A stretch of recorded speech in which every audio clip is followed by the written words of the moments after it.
Creutzfeldt-Jakob, que es un trastorno cerebral, el cual es degenerativo, provoca demencia, así como la muerte en última instancia. Y los síntomas de este padecimiento pueden ser muy similares a otros trastornos cerebrales parecidos a la demencia, como el Alzheimer. Sin embargo, suele avanzar mucho más rápido. Tenemos más información, vamos a verla. Durante la década de los 90, la enfermedad de Creutzfeldt-Jakob llamó la atención pública luego de que algunas personas en Reino Unido contrajeron una variante de esta tras ingerir ganado enfermo. No obstante, este padecimiento no está asociado con productos de carne de res contaminados. A pesar de que se trata de una enfermedad grave, esta afección es poco frecuente. Según estimaciones, se diagnostica un caso de Creutzfeldt-Jakob por cada 1.000.000 de personas a nivel mundial. En la mayoría de los casos, la enfermedad se presenta en adultos mayores. De igual forma, este padecimiento se caracteriza por un rápido deterioro mental que generalmente ocurre en unos meses. A medida que la enfermedad avanza, los síntomas mentales empeoran. La mayoría de las personas finalmente entran en coma. Por lo general, la causa de muerte es insuficiencia cardíaca, insuficiencia respiratoria, neumonía u otras afecciones. La muerte suele ocurrir en el plazo de un año.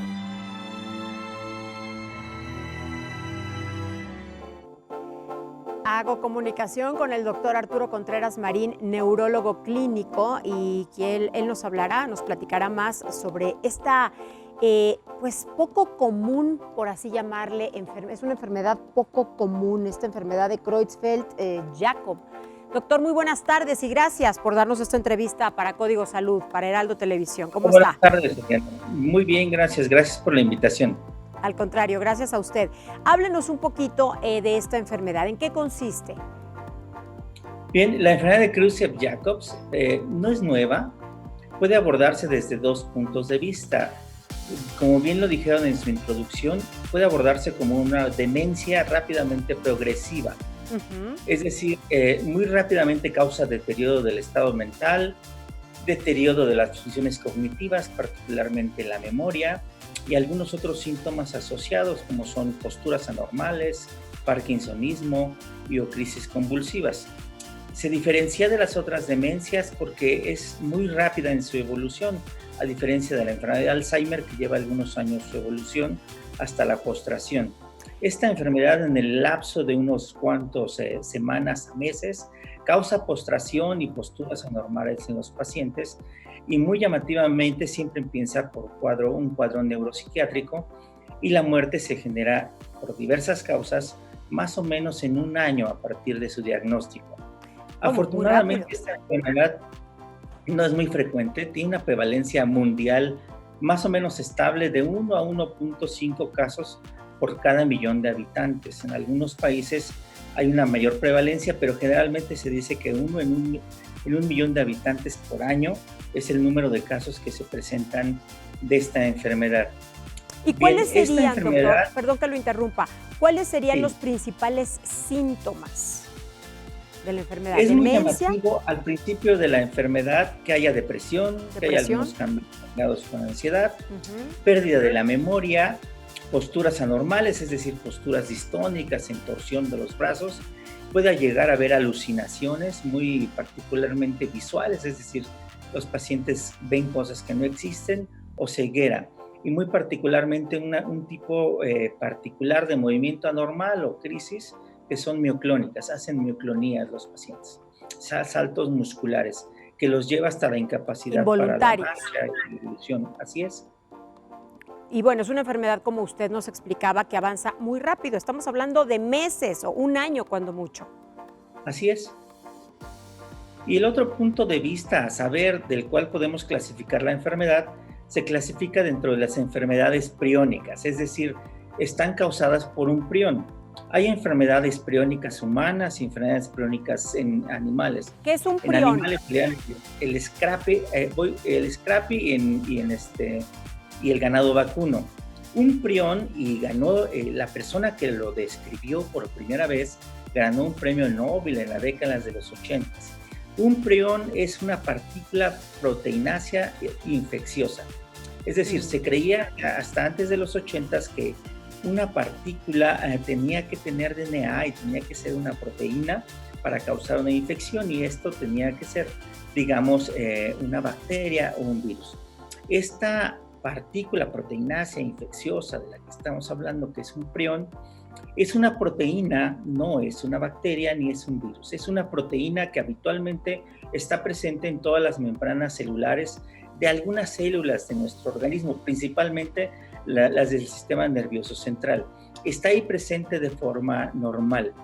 Y con la edad, que es la causa más frecuente, que aparezca esporádicamente con la edad esa partícula proteinácea que habitualmente se hidroliza en agua y es soluble y no causa ningún daño, tiene algunas mutaciones en su conformación que la hace que no se hidrolice en agua y hace que los desechos celulares se acumulen en el cerebro y esto genera la sintomatología de la enfermedad.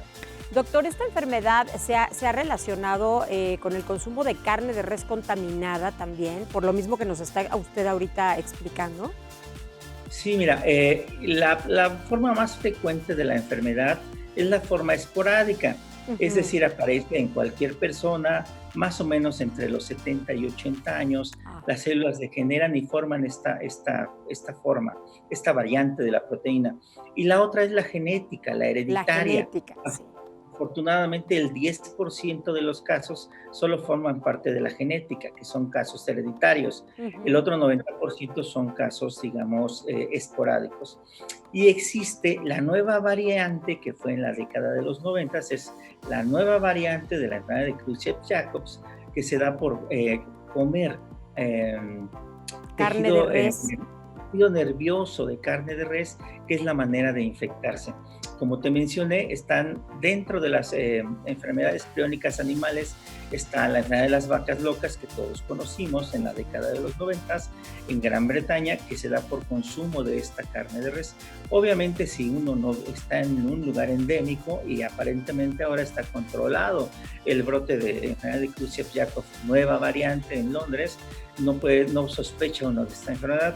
Claro. De hecho, es una enfermedad de difícil diagnóstico porque antes de pensar en la enfermedad de Creutzfeldt-Jacobs, uno descarta otras enfermedades que son las que más comúnmente causan deterioro cognitivo en los pacientes. Como el Alzheimer, doctor, por ejemplo.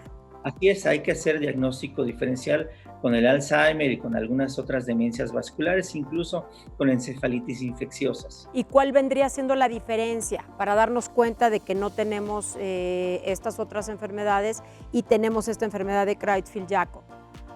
Bueno, la velocidad de progresión del avance de los síntomas es lo que nos da la pauta de cómo abordar a estos pacientes y obviamente los estudios diagnósticos. Básicamente, para tener la certeza de que un paciente tenga enfermedad de Creutzfeldt-Jacobs, habría que hacer una biopsia cerebral y encontrar tejido espongiforme, es decir, el cerebro en vías de destrucción. Pero existen otros estudios diagnósticos que nos ayudan a establecer la sospecha, como son básicamente la resonancia magnética, que tiene algunos hallazgos en núcleos de la base y algunos lugares de la corteza frontal y temporal, y así como un electroencefalograma. El electroencefalograma tiene un patrón, digamos, clásico que se llama trifásico, y tenemos que hacer una punción lumbar y solicitar una proteína específica en el líquido cefalorraquídeo que se llama proteína 1433. Y en dado caso, no se recomienda la biopsia para diagnóstico porque estos pacientes suelen empeorar y no es un protocolo estándar realizar la biopsia cerebral para diagnosticar estos casos. Generalmente, los casos de muestras cerebrales de estos pacientes se obtienen post-mortem en las autopsias de los pacientes. Bien, y como usted mencionaba, doctor, en la mayoría de los casos se presenta en adultos mayores, ¿verdad? Personas mayores de 70 años. La mayor aparición de la enfermedad es entre los 70 y 80 años. Bien, por eso también es tan delicado en un momento dado el tratamiento que se le puede suministrar a una persona que es detectada con esta enfermedad, ¿en qué se basa? Bien, en realidad no existe tratamiento curativo para esta enfermedad. Sabemos que cuando tenemos la sospecha y la, digamos, confirmación diagnóstica de una enfermedad de Creutzfeldt-Jacobs, sabemos que los pacientes van a fallecer, hagamos lo que hagamos en el transcurso de un año. Entonces, estos pacientes requieren tratamiento multidisciplinario para evitar el sufrimiento y aumentar la calidad de vida de estos pacientes. Del paciente, por supuesto. Así es, Adriana. Bueno, doctor, pues yo le agradezco mucho, de verdad. ¿Hay alguna forma de poder prevenir esta enfermedad? En realidad, Adriana, no existe ninguna forma de prevenirlo, ni cómo saber si vamos a hacer si no tenemos el antecedente familiar, Claro. que es en el menor de los casos, es casi imposible saber si se va a presentar de forma esporádica en nosotros esta grave enfermedad, que afortunadamente es muy poco prevalente en la población mundial. Como lo mencionábamos, un caso por cada 1.000.000 de habitantes. Bien. Doctor Contreras, pues le agradezco mucho toda esta información que nos ha compartido, porque pues sí, teníamos muchas dudas. Es una enfermedad probablemente de la que se habla poco, ¿no? Poco conocida, me atrevería yo a decirlo. En realidad poco conocida y con poca sospecha diagnóstica. En realidad es muy vieja. Los primeros casos descritos son del siglo pasado, hace muchos años, pero en realidad yo creo que los confundimos con otros diagnósticos y otras demencias y no se hace tanto el diagnóstico de esta enfermedad. Le agradezco mucho, doctor. Gracias por compartirnos toda esta información para Código Salud. Hasta luego. Un gusto. Buena tarde.